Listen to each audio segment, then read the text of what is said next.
I was going to talk to you today about something which is very closely connected to my topic of my PhD, which is questions of factuality and facts in theater and documentary theater in particular. But because this has been such an enlightening and impressive session with so many shared experiences, I've decided to change what I will be talking about. So I will try to, okay, it will be messy, I'm sorry. It will be messy because I will try to keep a part of the things I wanted to talk about, all the while sharing with you some experiences I have connected to devising. And I may be the right person to do it here. After my university studies, I went to Portugal, where I had the chance to take a course in devising with the British group Third Angel, and that was about 2004.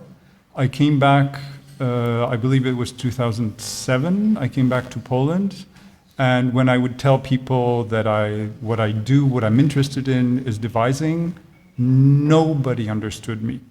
There wasn't a single conversation I had where somebody would go, oh yes, okay. And so, as you all realize, devising is a group thing. Even if you work alone, devising alone, it requires others to bounce off from. It's a collective thing. It doesn't mean, I do not personally consider that it's devising and collective creation are exactly the same, and certainly I do not believe that it has to be horizontal as a horizon. And if it's a horizon, I imagine it's more like a mountain chain, you know? So it's a horizon, but it's like this.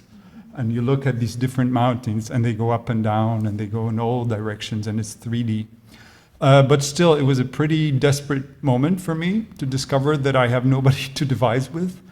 So all these years I've been trying to find strategies and methods to devise in a non-devising environment. And anybody who's ever tried it here in Poland knows that it's a crazy endeavor. It's paradoxical. You're constantly living a paradox. So I want to tell you just about 2 recent experiences I've had where I used devising in different ways. So the first one had to do with the fact that I was really fed up with doing my work in institutional theaters, where any attempt of devising, as in going somewhere we don't know, was practically impossible, because you end up knowing that you're making a show, and it's a show that's going to be between 45 minutes long and any number of hours, as you know, especially here in Poland. So I was very frustrated with this, and as I kept making new performances, I realized that a part of me is dying. A part of me which is crazy creative, which doesn't know limits. And I was at the time teaching at I still am at the Warsaw Theatre Academy, and the Theatre Studies Department. And I was teaching a practical course, which was basically devising. That's what I was teaching. Rule-based devising and also other approaches to devising. And what we were doing was basically we were working together. I love Rancière, but it wasn't because of Rancière and the ignorant schoolmaster. It was just because I enjoy working with people. So I was taking the students I was introducing them to some approaches and methods, and then we were exploring different things. And by the end of last year, we'd arrived at a point where they were producing autonomous pieces by themselves, and we were then discussing them, and there was a group of students who developed a work which was, for me, maybe somewhat, I had some issues with it, but it had a brilliant moment in it, which is there was a ribbon that was passed between the students that was pulled and drawn, and I told the students, well, this is a really interesting idea, and we started playing with the ribbon, and we discovered that if we sit together and we pass the ribbon, there's a weird situation we're creating, which is we're connected by this string which is moved along. And we kept thinking, and then somebody came up with the idea of writing on the ribbon. So maybe the performers write and the spectators read, or maybe we write something beforehand and then the spectators get it. We weren't sure about the model. And right when we got to the idea that it's an interesting concept, the class ended, the year ended. So here I was stuck with something which I thought was really beautiful, and an end of the class, which was, by the way, we were so excited, and I was so excited about the idea that I didn't kind of wrap up. You know how you usually have to kind of wrap up the whole process. So it was kind of open. And so I told them, well, okay, here's the deal. Either I make a performance out of this, or we make a collective, and we all make a performance out of it. And I thought to myself, am I crazy? Yeah, I'm crazy. Okay, I have no money, I have no support, I have no, no place to show, nothing. And it's going to be just an empty exercise. I don't care. If somebody's with me, I don't care. I'm too old to be bothered by all this stuff, I can afford this. I can afford to spend an amount of time, and I added an amount of money to produce this. So I will be the producer, but we all input. And so we created a piece, which is called The Ribbon, which we just showed in Katowice, and that is the kind of pretty side of the story, the clean side of the story, the utopic side of the story. So the reality of it was that devising is, I have never ever witnessed any sort of devising which would be horizontal. I have never ever witnessed any sort of devising which would be collective, as in we all kind of gather together and indiscriminately just put things inside. Of course, in that particular case, there was a specific complication, which was, well, I was kind of older than them, and I had just been their teacher, and I proposed this, and I said this is good. So of course, since the beginning, there was a kind of a failure at the very start. At the same time, I thought, okay, well, I'm going to name myself the producer. I'm the executive producer. You know how in films there's an executive producer and he has more to say. He is not the director, but he has more to say, or she has more to say. And so I said, well, listen, so I'm thinking of this and this and this. What do you think? And the process was basically constantly me undoing my position. So me putting myself in a position where other people are kind of put on the pedestal, or they're put in a perspective of the creator. So how did I do it? For instance, we had sessions online where we would write things, because the question, of course, the main question was, what is going to be on the ribbon? So I proposed, let's have sessions online. Does anybody know any software or website where we can write things? And somebody did, so we went on this website, we started writing things. And actually I discovered that I was the worst writer. They were much better, and I was so grateful. It was one of these websites where you kind of can make any sort of a visual, Prezi, was it? No. Where you, huh? Miro, yeah, Miro, there you go. It was Miro, which we later discovered is quite problematic because it has a million options, and visually it's very difficult to find your way out. And that's also a question of how to devise. It's like how to create a system which will let you see the material, which will let you understand what is there, because we put things all over the place, and then when there was more text, we got lost. So we put different texts, and then we had discussions. And I kind of moved away to let the discussions happen. And then we would meet and we would talk about it. And the things that I did, for instance, and this is where the difference comes in, the difference in the mounting, is that, for instance, I would say, let's not talk about it. Here's a paper roll, and let's write on the paper roll, and then we see. And this is something which I think comes with experience, and devising experience, is that you do things. You don't talk about them first, you do them first, as quickly as possible. And so we started writing, and the questions were, what do we do? What sort of text? Is it fiction? Is it not fiction? Is it one person? Is it many people? Is it one person's text? Is it one story? Is it many stories? Is it many stories combined in one story? How does it work?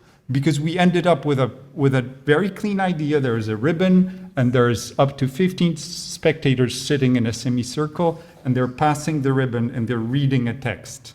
And that's all they're doing. In silence. There are no performers. But what is the text?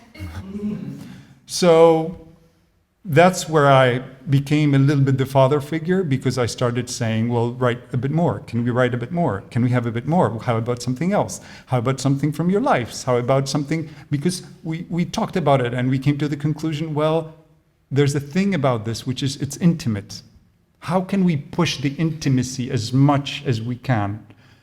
Well, maybe we can share something. Maybe we can share something strong. So the question is, what is strong? What is strong, intimate? What does that mean? So there was. I remember one of the members of the collective wrote a text which was really hardcore.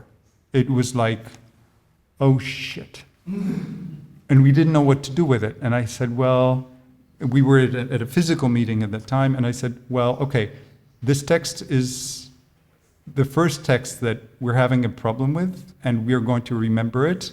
And so now we have to find other texts that are going to go beyond it.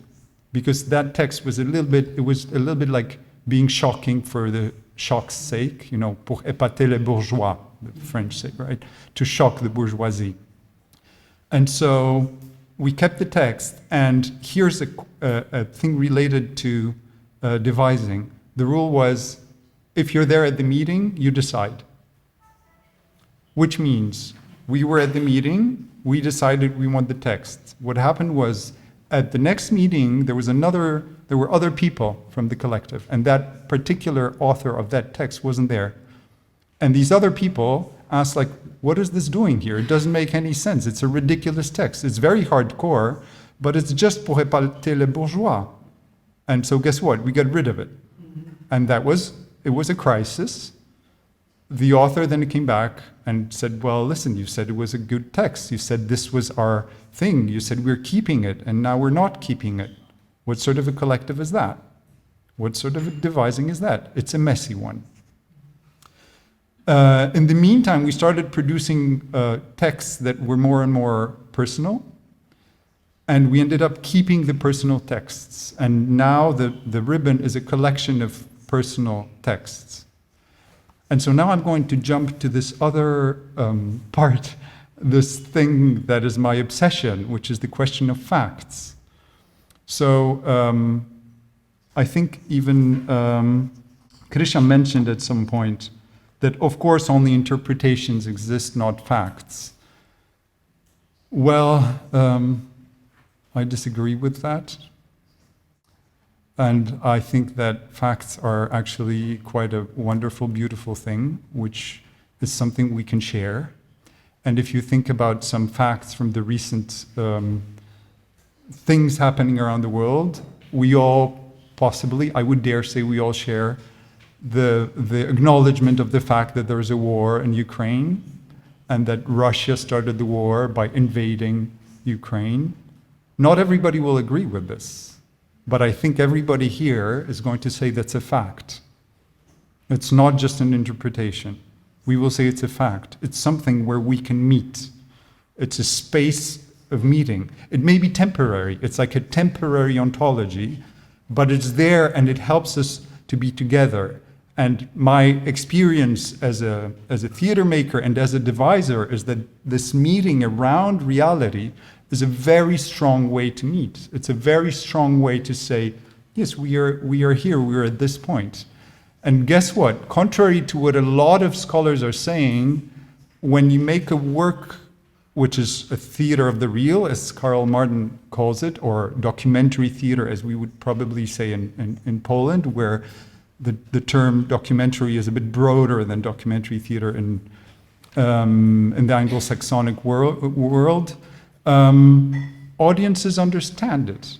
Audiences respond to it as something factual. There's a scholar called Janelle Reinelt who actually writes about this. And she says, well, yes, there's a lot of discussions about, there's a lot of tension around documentary material because immediately our critical senses get this red light, which is like, okay, but is it real? But I'm not sure about this. I'm not sure. And another scholar, Jen Stevenson, a Canadian scholar, actually wrote a book called Uncertainty about the real in theaters of the real, and she claimed that we are always uncertain when we're watching theaters of the real, and that this is the basis of our experience. Well, I completely disagree.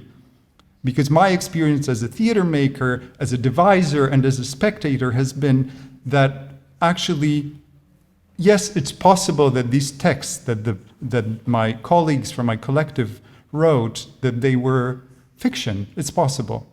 But it's not very probable. And I don't feel any need to go beyond what a lot of scholars are calling naive epistemology. I don't think that that is a sin. I think that may be a sin sometimes, it may be problematic, but in many instances, that is the thing that allows us to go further. Because suddenly we're reading something and we're thinking, yes, that is that person's experience, that is what they lived. Is it 100% bulletproof? No, okay, it's not, but Wittgenstein tells us there's a point where we have to stop doubting because we have to start living. And that moment is a relief because we finally can achieve something, we can get somewhere. And then the question is, why are we doing it in theater? Why would we need theater and devise theater for that? Well, first of all, devising is about meeting, right? It's about a common space. And so if we're meeting around a reality, then we have something that we want to share, a thing that we want to share. And so we're moving to the space of theater, and somebody can say, well, yes, but here comes theatricality. And theatricality breaks with the everyday, right? It is an exception. It is something which goes beyond, so it can go in any direction. It's a displacement. How can you be putting reality there? Well, actually, theatricality is also something which is negotiable. It's a space which is not defined once and for all. It's not like you enter the theater and everything is fiction. Come on. We go to see a performance by a performer with a disability. We're not going to doubt their disability just because we're in theater. You go to see a performance where somebody wrote a text about their first confession in church and the trauma that it caused, and you can kind of realize, and that's what Janelle Reinelt says. She says, well, if you go there and you kind of get the information or the context which tells you, well, this is autobiographic, or this is their story, then you get it. And then you can meet there. Is it going to be the same meeting as outside of the theater? Possibly not, and that's a great thing. And in that case, we can take the concept of heterotopia, which is this concept introduced by Michel Foucault, which usually is interpreted in this way. So we have the world around us, which has a certain set of rules. We have utopia, which is the non-space, the space somewhere else. And we have heterotopia, which is a space where the rules of the world around us don't apply exactly. They're kind of twisted. They're somehow different. Things are somehow different from the rest. So usually this is interpreted as, there you go. This is fiction. It's a space where fiction arrives. But we can actually see the same concept of heterotopia exactly the other way. So we can see it as a space where the rules of the outside, where we know nothing, where we're constantly bombarded by fake truths and post-truths and non-truths, they're also suspended. So we are meeting in another space where we can calmly say, okay, maybe what is happening here, we can agree on that. Maybe we can meet somewhere. And so if I'm telling you, for instance, imagine that what I'm doing here is not a lecture, but it's a lecture performance, right? And imagine that I tell you, so I recall distinctly the smell in front of the house of my aunt in California, where I spent 6 months when I was 6 years old. And it had these bushes with red flowers, with a very, very intense smell. And when I was 20-something, I came back. And before entering the house, I stood in front of the house and I cried, just because of the smell. And I'm telling you that, and you can say, well, maybe that's not true. Maybe he invented this. Maybe this is just an interpretation. Maybe the flowers were pink. Or maybe the aunt was an uncle. But then maybe not. There's no reason for you to actually doubt me. And if you go with me on that trip, then we get something like a fact, which maybe we can share. And actually, her name was Emily, but we called her Lila. Thank you very much.